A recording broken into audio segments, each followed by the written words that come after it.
말씀을 통해서 목자의 심정으로라는 제하에 설교를 하겠습니다. 요절 말씀은 7절 되겠습니다. 우리 다 같이 데살로니가 전서 2장 7절을 봉독하시겠습니다. 시작. 우리는 그리스도의 사도로서 마땅히 권위를 주장할 수 있으나 도리어 너희 가운데에서 유순한 자가 되어 유모가 자기 자녀를 기름같이 하였으니. 바울은 젖먹이는 어머니의 심정으로 데살로니가 성도들을 사랑했습니다. 이것을 목자의 심정이라는 제목으로 설계할 텐데, 바울의 성도를 대하는 모습은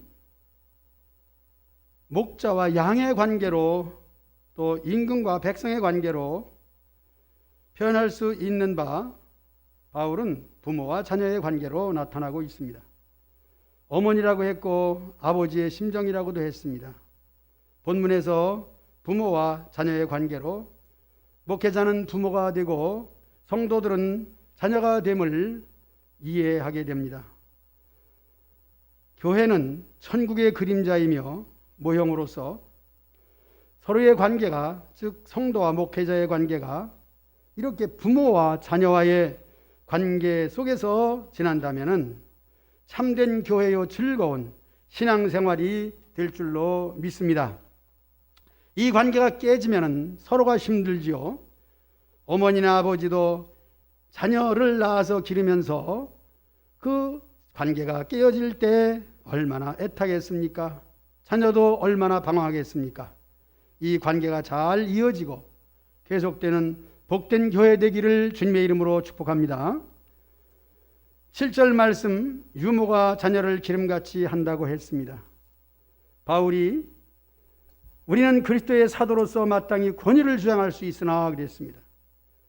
권위라고 하는 것은 여러 면에서 생각할 수 있는데 이 모든 것은 마땅히 바울이 행할 수 있는 것, 그럼에도 불구하고 권위를 내세우지 아니하고 여기서 유순한 자가 되어서 유모가 자기 자녀를 기른 것 같이 하였다고 했습니다. 유순한 자, 부드러울 유자, 착할 순자, 부드럽고 착한 마음. 우리 성도들도 믿음의 생활하면서 자녀가 있습니다. 그때에 유순하게 되지 않으면 본받을 게 없는 거예요. 오늘 목자의 심정이라는 제하에서 설교하게 될 때에 이 마음가짐이 얼마나 중요한 것인가. 우리는 말로써 서로의 의사가 소통되는 것은 원칙이겠지만은 말을 안 해도 그 마음 속에 있는 것이 표정으로 나타나게 되고 그 마음에 있는 것에 따라서 행동하게 되는 것이죠. 우리가 갑자기 무슨 일을 당할 때에 거기에 따라서 소리가 나오게 됩니다. 그것은 마음속에 느껴지는 정서 속에서 나타나는 표현이기 때문에 속일 수 없는 것이죠. 그래서 목자의 심정은 무엇이냐? 양을 기르는 심정인데 그 심정은 예수님의 심정입니다. 그래서 바울은 내가 그리스도를 본받는 자 된 것 같이 너희는 나를 본받는 자 되라 이렇게 말씀했는데, 바울이 예수님을 만나고 예수님의 심정으로 오늘 데살로니가 성도들에게 이 편지를 쓴 것입니다. 유모가 자녀를 기름같이 했다고 한 것은 낳아서 젖을 먹이는 친어머니의 심정을 말하는 것입니다. 바울이 그만큼 성도를 사랑했다고 하는 것입니다. 젖을 먹이는 어머니의 심정이 무엇이냐? 목자의 심정이고, 목자의 심정은 예수님의 심정이고, 예수님을 우리를 사랑하셔서 목숨까지 내주신 것, 그로 인해서 오늘 우리가 이 땅 위에서 성도로 존재한다는 사실을 믿으시기 바랍니다. 특별히 어머니가 자식을 젖을 먹이는 것처럼 예수님도 말씀으로 제자들을 양육했고 제자들도 그 마음을 가지고 이 땅 위에 교회를 세웠습니다. 교회 성도된 저와 여러분들도 목자 대신 예수님의 말씀인 성경 말씀을 통해서 우리가 젖을 먹고 성경 말씀의 양식을 따라서 우리가 이만큼 신앙이 성장한 것입니다. 그리고 우리는 이 땅 위에 교회로 존재하는 것입니다. 교회의 존재는 건물도 있어야 되지만 건물보다 중요한 것은 믿는 자의 마음이고 믿는 자의 삶을 말할 수가 있는 것입니다. 오늘 온라인으로 예배를 드리는 가운데 더욱 우리가 느껴지는 것은 이보다 더 어려운 시절이 올 수도 있는 것입니다. 지금은 전염병으로서 서로 모이기가 힘든 상황이지만은 전쟁이라든가 천재지변에 의해서 우리는 어떤 건물 중심으로 모일 수가 없는 것입니다. 그러므로 그런 시절을, 그런 때 말세의 지마를 맞이해서 당해야 될 모든 일들을 지금 연습한다 생각하시고, 우리가 어디 있든지 어느 형편에 있든지 오직 하나님을 향한, 그리고 목자 되신 예수님을 닮는 마음, 특별히 천상의 온전한 교회를 바라보면서 오늘 우리가 예배를 드리는 것입니다. 그렇기 때문에 하나님을 향한 우리의 마음은 만인 제사장이라고 하는 것을 다시 한번 상기해야 됩니다. 우리는 예수님의 이름으로 어느 장소 어느 곳에서든지 예배를 드릴 수가 있습니다. 얼마나 감사한지 모릅니다. 세상은, 그리고 환난과 천재지변은 우리 육신을 때려 놓을 수도 있고 병상에 누워 교회 나오지 못할 상황도 이르게 됩니다. 그럴지라도 만인 제사장이라고 하는 것은 언제 어느 장소 어떤 때든지 예수님의 이름으로 예배를 드릴 수 있는 것입니다. 그리고 믿는 자는 예수님의 이름으로 하는 것이기 때문에 우리 마음속에 목자의 심정을 가지고 하나님께도 올려드리고 성도들에게도, 가족들에게도, 내가 전도한 사람들에게도 그 마음을 가지고 할 때에 우리는 교회되는 것이고 교회를 온전히 세워가는 것인 줄로 믿으시기를 주의 이름으로 축복합니다. 8절 말씀 봅니다. 우리가 이같이 너희를 사모하여 하나님의 복음뿐 아니라 우리의 목숨까지도 너희에게 주기를 기뻐함은 너희가 우리의 사랑하는 자 됨이라 그랬습니다. 목자의 심정이라고 하는 것은 서로 사랑하는 관계를 말하는 것입니다. 사랑하는 그 마음은 자기 헌신 없이는 되질 않습니다. 그렇기 때문에 목숨까지도 너희를 위하여 주기를 기뻐한다 그랬습니다. 이 고백은 참으로 바울이 그런 마음을 가졌기 때문에 하는 것이지 아무나 그의 말을 쓸 수는 없는 것입니다. 우리가 세상에서 자기를 주장할 때에 목숨을 걸고라고 하는 말을 쓰지만은 다 거짓말입니다. 세상에 무슨 일 때문에 목숨을 걸겠습니까? 목숨보다 귀한 것은 없습니다. 그러므로 우리가 말을 해도 자기의 뜻을 강조한다 할지라도 목숨 건다 소리는 하지 마세요. 죽기 살기로라고 하는 말을 쓰지만 살기 위해서 죽습니까? 죽음이라는 말은 아무 데 쓰는 것이 아닙니다. 죽음이라는 것은 오늘 바울이 목숨까지라고 하는 이 사실은 예수님의 심정입니다. 그러므로 우리들은 그 말을 쓸 수 없지만 예수님은 그 말을 하셨고 그렇게 하셨습니다.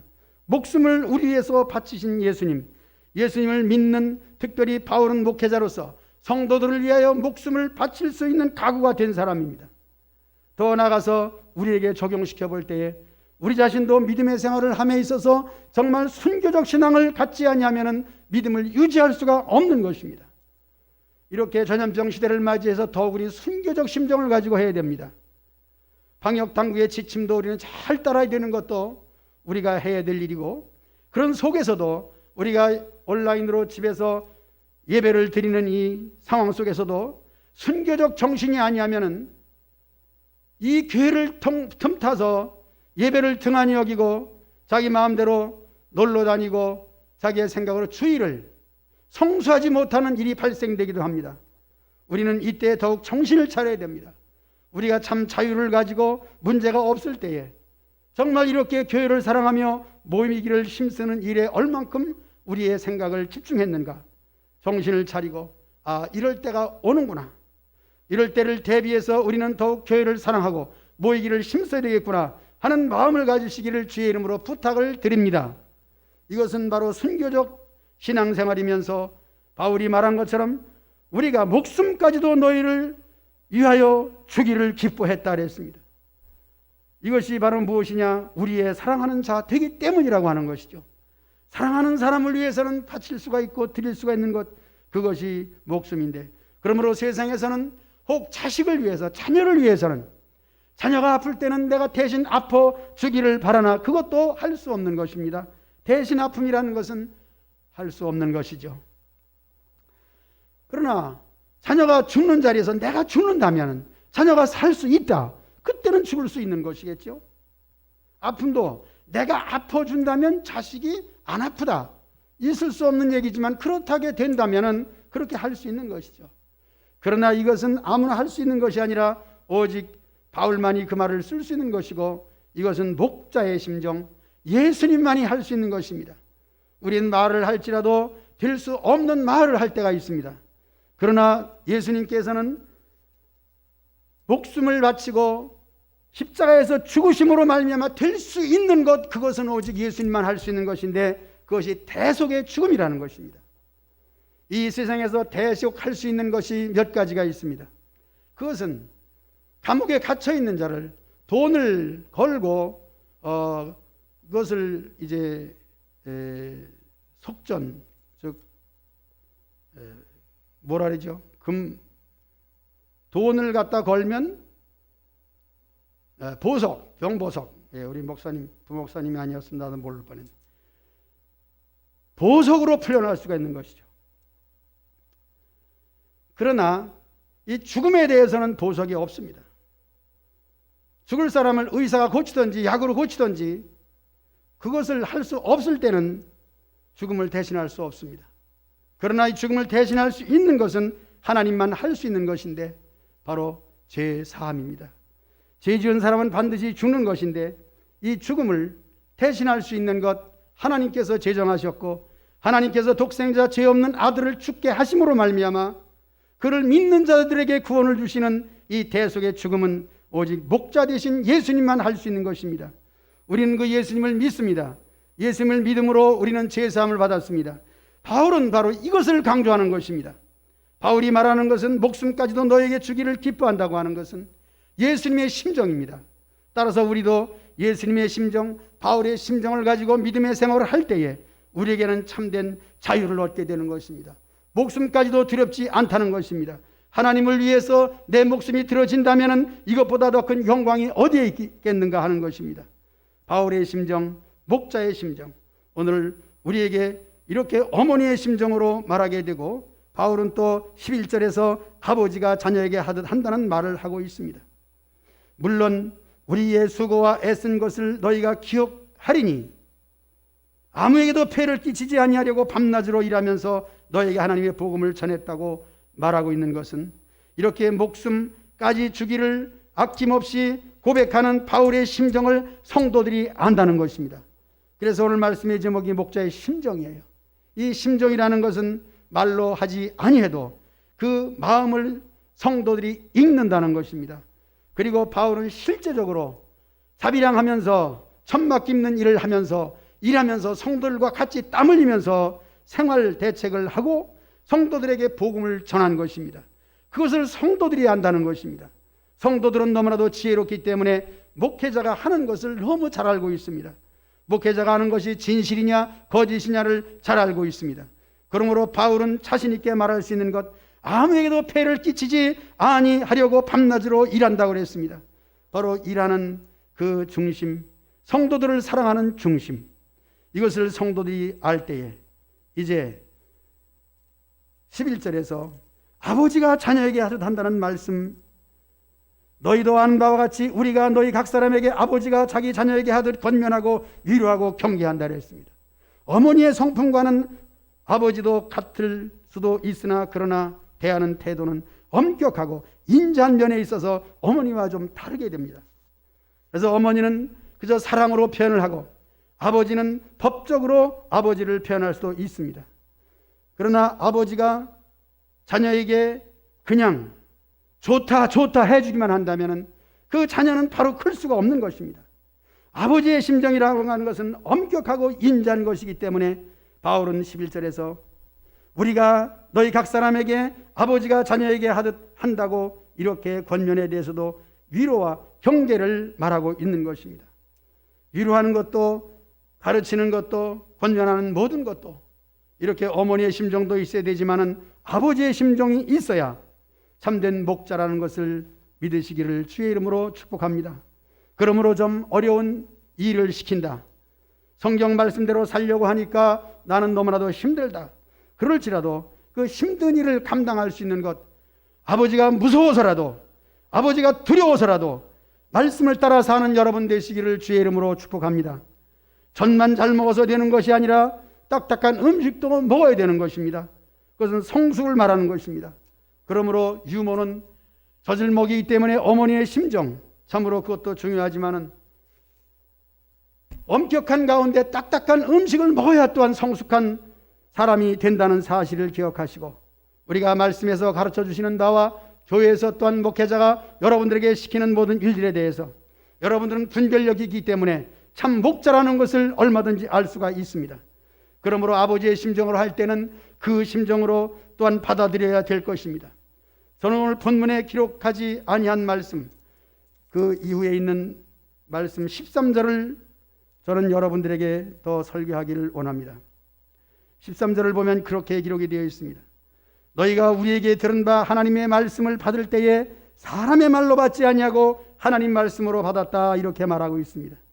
진실로 그러하도다. 이 말씀이 또한 너희 믿는 자 가운데 역사하느니라고 말씀하고 있습니다. 저는 이 말씀을 통해서 데살로니가전서 1장에서부터 성도들을 칭찬한 모습을 생각해 봅니다. 그것은 믿음의 역사, 사랑의 수고, 소망의 인내라고 하는 칭찬받는 것이고, 또 그들의 모범적 신앙생활이 각처에 퍼져나가는 소문도 참으로 좋은 소문으로 퍼져나간 것입니다. 칭찬 들을 수 있고 온전한 신앙으로 성장할 수 있는 것은 무엇이냐? 13절에 있는 말씀대로 하나님 말씀을 받을 때에 사람의 말로 받지 아니하고 하나님 말씀으로 받았다는 것입니다. 그렇습니다. 우리가 설교 들을 때 오해도 많이 하게 됩니다. 그것은 사람의 말로 듣기 때문입니다.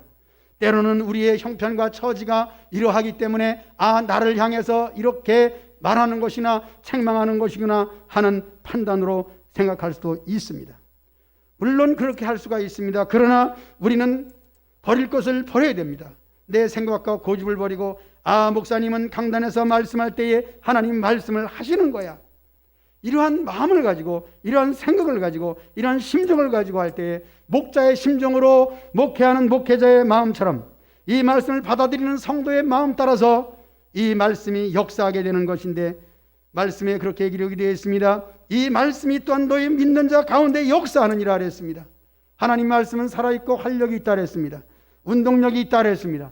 저의 날선 검같이 예리한다 그랬습니다. 혼과 영과 관절과 골수를 찔러 쪼갠다 그랬습니다. 그것은 말씀에 대한 역사입니다. 이 말씀을 믿을 때에 말씀을 믿는 자 속에서 역사하신 하나님 말씀, 데살로니가 성도들이 모범적 성도가 되고 칭찬받을 수 있는 성도가 된 것은 말씀을 하나님 말씀으로 받은 것입니다. 너희가 우리에게 들은 바 하나님 말씀을 받을 때에 사람의 말로 받지 아니했다는 말씀, 그로 인해서 그들은 목자의 심정을 가지고 목회하는 바울의 말씀을 따라서 그들이 젖을 먹기도 하고 딱딱한 음식을 먹을 수 있는 아버지의 심정도 이해를 하고, 그렇기 때문에 사랑이라고 하는 것은 서로 주고받아야 되는 것입니다. 손바닥도 마주쳐야 소리가 나는 것처럼 짝사랑 하나님만 할 수 있는 것입니다. 그러나 인간적인 목회자는 이 짝사랑은 너무나도 힘든 것이죠. 그럼에도 불구하고 짝사랑을 해야 될 때에 손바닥을 마주치는, 여기서 마주치는 성도가 나타날 때에 힘이 되는 것입니다. 그러므로 하나님 말씀을 받을 때 사람의 말로 받지 아니하고 하나님 말씀을 받는 복된 여러분, 손바닥을 마주치는 여러분 되어서 교회를 부흥시키고 자신을 복되게 살아갈 수 있는 길로 걸어가는 저와 여러분들 다 되시기를 주의 이름으로 축복합니다. 이제 19절에 있는 말씀을 다시 한번 소개하도록 하겠습니다. 본문의 이후에 지나간 19절, 우리의 소망이나 기쁨이나 자랑의 면류관이 무엇이냐? 그가 강림하실 때에 우리 주 예수 그리스도 앞에 너희가 아니냐 하는 말씀입니다. 바울은 참으로 애로운 사람이라 생각이 됩니다. 왜냐하면 세상 것을 분토와 같이 버렸기 때문에 세상 영광과 세상 자랑은 아무것도 없습니다. 바울은 자랑할 만한 것이 대단히 많이 있었습니다. 가문으로 혈통으로나 또한 배운 것으로 보나 모든 사람들에게 참으로 대단한 존경을 받을 사람입니다. 그러나 이 모든 것을 다 버렸습니다. 그러면 버린 것을 다시 찾을 수도 없는 것이죠. 찾을 생각도 안 하죠. 혹 우리가 믿음의 생활하면서 세상에 바울이 분토와 같이 버린 것을 다시 그 분토를 주워 먹으려고 다니는 사람이 있지 않은가, 그런 생각을 하면서 오늘 바울의 심정, 목자의 심정인데 세상의 모든 것을 분토와 같이 버리면서 19절에서 그렇게 말하고 있습니다. 우리의 소망이나 기쁨이나 자랑의 면류관이 무엇이냐? 예수님께서 강림하실 때에 바로 너희가 아니냐, 그런 말을 하는 것입니다. 그렇습니다. 바울이 세상의 모든 것을 버린 것은 바로 하나님의 면류관, 예수님 앞에서 받을 상급을 생각하는 것입니다. 더 좋은 것을 갖기 위해서 그만 못한 것을 버리는 것은 맞습니다. 우리의 손에 줄 수 있는 것은 한계가 있습니다. 다 줄 수는 없는 것입니다. 내 손 넓이만큼 잡을 수 있는 것인데 지금까지 세상 것을 붙잡고 있을 때 더 좋은 것을 잡으려고 하면 지금까지 잡고 있는 것을 버려야 됩니다. 바울은 그렇게 했습니다. 저 여러분도 그렇습니다. 우리의 소망이나 기쁨이나 사랑의 면류관이 무엇이냐 이렇게 물어본다면 예수님 강림하실 때 예수님 앞에서 내가 받을 상급입니다. 바울은 예수님 앞에서 바로 성도들이 상급이라 했습니다. 오늘 저와 여러분들은 무엇이 상급이 되겠습니까? 그것은 믿음의 생활에 대한 예수님께서 판단하시고 구원은 거저받았지만은 이 상급이라고 하는 것은 면류관이라고 하는 것은 행위에 따라 받는 것입니다. 우리의 신앙의 행위가 얼마나 소중하다는 것을 알게 되는 것입니다. 그러므로 예수님을 믿으면 구원받으니까 아무렇게나 살아도 되느냐? 그것이 아닙니다. 다시 제목으로 돌아가서 바로 목자의 심정을 알고 목자 예수님께서 무엇을 원하시느냐 하는 이것을 알지 못한다면 우리의 신앙생활은 엉망이 될 것입니다. 우리는 믿음의 생활에 있어서의 이 믿음과 생활은 항상 붙어 다니는 것을 아시고 우리는 예수님 앞에 섰을 때 어떤 칭찬과 상급을 받을 것인가 하는 걸 생각하면서 바울이 고백한 것처럼 우리의 소망이나 기쁨이나 자랑의 면류관이 무엇이냐? 그 강림하실 때 우리 주 예수님께서 너희가 아니냐, 성도들이 아니냐 하는 바울의 심정을 가지고 우리 자신이 성도로서 또한 성도가 또 다른 성도들 또한 예수님을 믿는 사람을 전도할 때에 나를 통하여 교회에 나오고 나를 보고 예수님을 믿는 사람 앞에 참된 성도로서의 위치와 직분을 잘 지킴으로써 예수님 앞에서 칭찬받으시기를, 상급 받으시기를, 면류관 받으시기를 주님의 이름으로 축복합니다. 이제 목자의 심정의 설교, 어머니의 심정과 아버지의 심정을 다 말씀을 드렸습니다. 이제 여기에서 저는 유모와 같은 심정이라는 이 8절 말씀에서 우리가 이같이 너희를 사모하여라고 하는 바울의 사모하는 마음을 다시 한번 생각해 보겠습니다. 이 사모라고 하는 것은 모성애라는 것입니다. 이 모성애는 순수한 사랑입니다. 이것은 아무 사심이 없는 순결한 사랑을 말하는 것입니다. 이 사랑의 본질은 보고 싶은 심정, 만나고 싶은 심정, 주고 싶은 심정, 잘 되기를 바라는 심정이라고 하는 것입니다. 사람이 사촌이 땅을 사면은 배가 아프다 하는 말을 우리는 부정할 수가 없는 것입니다. 남이 잘 되기를 바라는 마음이 원칙이겠지만은 그러나 사촌이 땅을 사도 배가 아프다는 것은 사실 속일 수 없고 숨길 수 없는 사람들의 마음이라고 하겠습니다. 그래서 이 사랑의 본질에 대해서 보고 싶은 심정 여러분들 마음속에 있어서 지금은 서로 대면하여 볼 수 없는 이 시대 속에서 오늘 보지 않고 예배를 드리는 것, 목회자를 보지 않고 집에서 예배를 드리는 것 얼마나 안타까운 것입니까? 그것을 기억하면서 보고 싶은 마음으로 충만하시기를 축복합니다. 예배 시간에 못 만났으니까 다른 시간에 개인적으로 만나야지 하는 그런 마음도 가져도 좋을 것이라 생각이 됩니다. 그 다음에 이제 보고 싶은 마음, 만나고 싶은 마음, 그 다음에 주고 싶은 마음이 있어야 되는 것입니다. 내가 무엇을 줄까? 주고 싶은 것. 그래서 그 사람의 필요를 따라서 줄 때에 기뻐하는 것. 우리는 줄 때의 기쁨이 얼마나 큰 것인가를 알아야 되는 것입니다. 내가 열심히 일한다, 수고한다 할 때에 거기서 얻은 소득을 가지고 무엇을 할 것인가? 대개는 자녀들을 기르고 교육비로 쓰고 생활비로 쓰고 그렇게 사용하는 거 아니겠습니까? 그러면 내가 수고한 것에 대한 모든 대가를 어떻게 쓰게 되는가? 바로 누구에게 주는가? 이 주고 싶은 마음이 있을 때 우리는 살 맛이 나는 것이고 일할 맛이 나는 줄로 믿습니다. 그러므로 열심히 일해서 얻은 소득에 대해서도 그렇습니다. 내가 하나님께 드리고 싶은 마음, 그것이 있어야 하나님과 박수가 손이 마주쳐서 소리가 나는 이와 같은 신앙의 생활의 열매가 되는 것입니다. 돼지처럼 나 혼자 먹고 나 혼자 쓰고 내가 나를 위해서 쓰는 것은 다 하는 것입니다. 그러나 목자의 심정을 가지고 있을 때 양의 입장에서 내가 하나님을 위하여 무엇을 해드릴 것인가? 만나고도 싶지만 또 주고 싶은 실제적인 상황이 있어야 되는 것입니다. 그 다음에 잘 되기를 바라는 심정입니다. 참으로 이 잘되기를 바라는 심정은 대단히 어려운 것입니다. 남이 안 되면은 속으로 잘됐다고, 깨소금 맛이다고 그렇게 하는 것이 참 못된 인간의 마음이겠죠. 이제 목자의 심정이라는 제목으로 설계할 때의 반대로 저는 이리의 마음을 생각해 봅니다. 이리라고 하는 것은 뭡니까? 양을 잡아먹는 짐승이에요.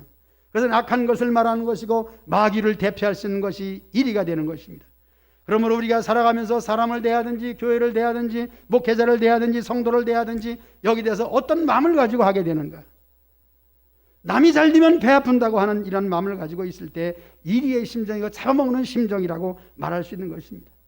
우리 성도들의 마음이 무엇입니까? 이렇게 해서 제가 잘 되자고 하는 얘기는 아닙니다. 우리는 남이 잘 되기를 바라고 축복하는 마음을 가지고 있을 때 내 마음이 기뻐요.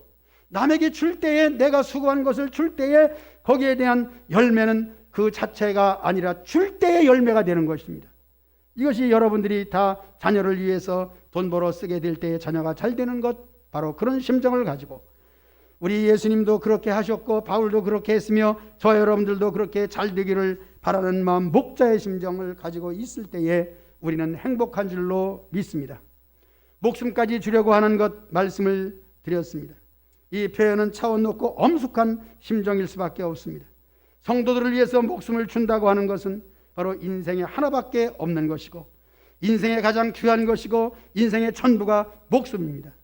바로 이것을 하나님을 위해서 드린다고 하는 순교적 신앙을 가지고 있을 때 우리는 우리의 목숨이 하나님께 달려있고, 내가 어떤 병에 들어서 병에 걸려서 전염병에 들려서 코로나에 걸려서 죽을지라도 내가 믿음을 지키고 하나님의 뜻을 위해 산다면 그것도 두렵지 않을 줄로 믿습니다. 그 외에도 우리는 죽을 일들이 얼마나 많이 있습니까? 세상을 둘러보면 위험한 것이 너무나도 많습니다.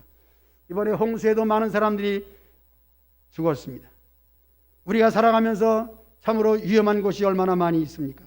원치 않든지 원하든지 비행기를 탈 수도 있습니다. 저는 비행기를 탈 때마다 참으로 걱정되는 것은 육지에서 사고를 당하면 그래도 살 수 있으나 비행기를 타고 가다 공중에서 폭파되거나 공중에서 사고 나면은 한 사람도 살지 못하는 것을 많이 봅니다. 그러므로 두려워하죠. 그러나 생각해 봅니다. 내가 하나님의 뜻대로 살고 하나님의 말씀대로 살고 목자의 심정을 아는 목자의 양된 심정으로 생각해 본다면 하나님이 나를 반드시 지켜줄 것이다. 이런 마음을 가지고 저는 비행기를 탑니다. 비행기를 타는 것뿐만 아니라 세상에서 하는 모든 일들이 그렇습니다. 높은 데 올라가든지 등산을 하든지 바다에 가서 발을 담그든지 우리에게는 위험한 일들이 얼마든지 있습니다. 그때마다 생각해 봅니다. 내가 하나님을 믿고 하나님의 도우심을 믿고 하나님의 은혜로 산다면 이거조차도 나는 하나님이 지켜주시기 때문에 두려움이 없다.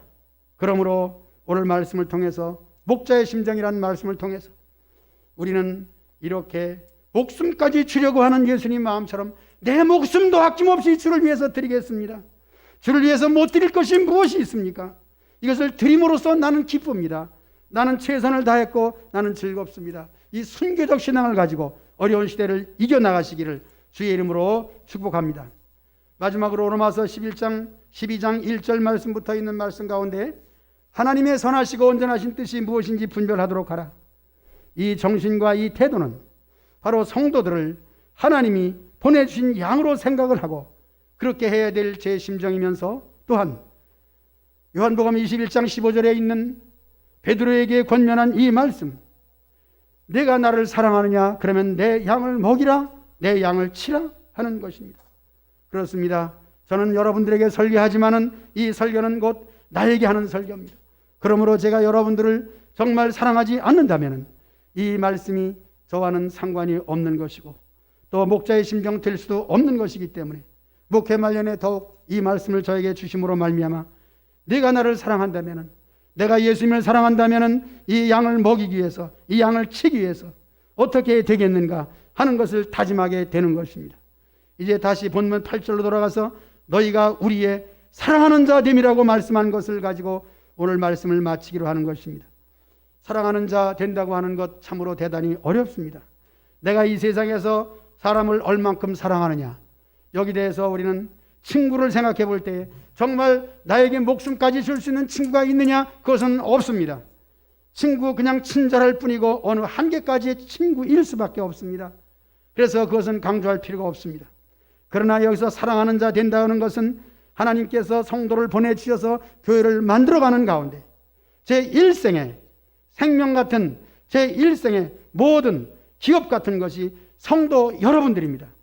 지금 모일 수 없어서 집에서 예배를 드리고 있지만은 저는 집에 있는 성도들의 모습을 기억해 봅니다.